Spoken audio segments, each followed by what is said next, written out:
everyone, welcome back. It's Larry again.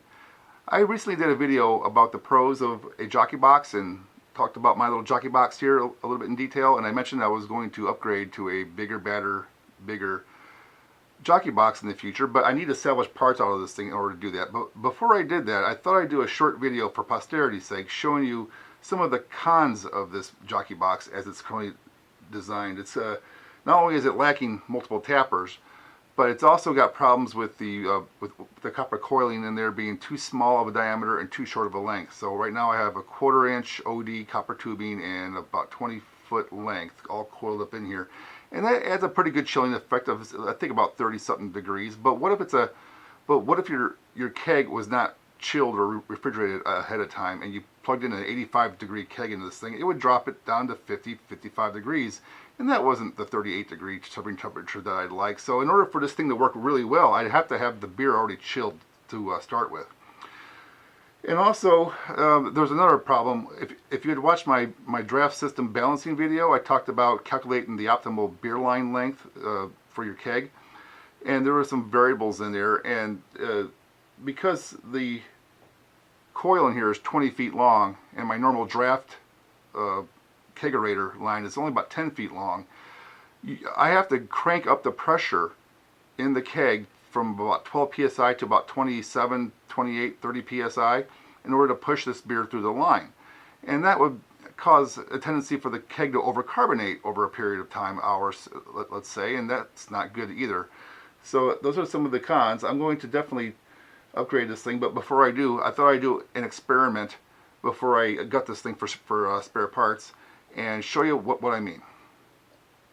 So let's talk about the effect of the 1/4 inch OD tubing it has on the required length you need to balance your system, as well as the required pressure. So here you're seeing what I showed you in my earlier video, showing my kegerator calculations of my keg pressure at 12 psi. That's what I want to have, as well as these other variables and how long it takes to pour a pint, the inner diameter of the tubing, right?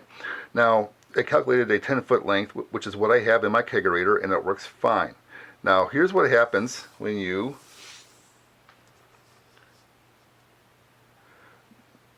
use the copper tubing. So what I have here is I had 20 foot of cabling and about 3.5 to 4 feet of actual beer line from the keg to the back of the jockey box. So it's almost 24 feet. So what I had to do to get this length to balance is that I kept all the other numbers the same, the ID of the tubing, everything else the same, except I had to keep increasing the value of the pressure in my keg higher and higher until it came up with a line length that balanced with what I actually had. So that's where the 27 psi comes into play, and this is a result of this constricted 1/4 inch OD tubing. Now here is the calcs for a new coil of 3/8 OD, which is about 0.311 inches ID, and in order to get, and I have 50 feet of that now for my next upgrade for my jockey box. So in order to get this to balance, I have about 3.5 to 4 feet of beer line from the keg to the back of the jockey box, plus the 50 feet of coil in the jockey box. So in order to get this number, you notice at the top here, I actually dropped that pressure from 27 all the way back down to even below what I started with, to 11. And even that wasn't enough. I even had to increase the desired flow rate into the pint from 10 seconds per pint to 7. So it's going to be a little bit of a faster pour. And despite me even lowering the pressure below what I started with. So this is the effect you have with the OD of the coil and the pressure on the system in order to balance things out. So just keep that in mind when you go to decide what diameter and length of tubing to use for your jockey box.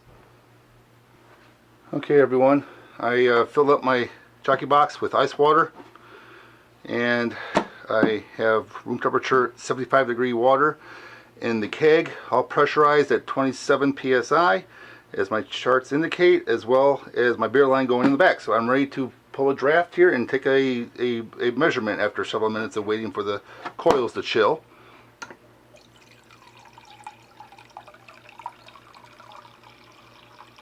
Okay, there we go. That's a 16-ounce pint right there. So let's see what the measurement is. 50 degrees. See, so I went from 75 plus degrees down to 50 degrees. So let's try it again.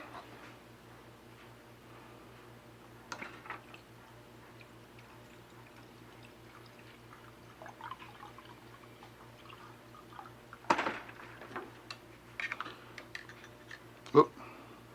My thermal pen turned itself off. There we go.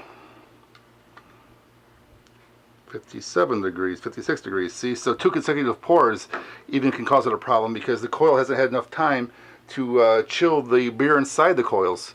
So now, in order to get it back down to below 50, I'll have to sit here and wait some unknown amount of time, maybe a minute, maybe half a minute, maybe more. Okay, it's been about a minute, so let's go ahead and try this again. Go ahead and see if you can get a cooler temperature.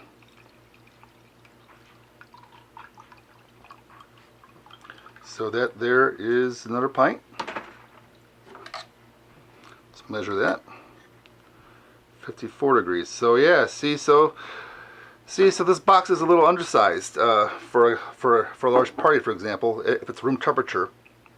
However, it'll work just fine if the keg's already chilled, which is what my case is personally.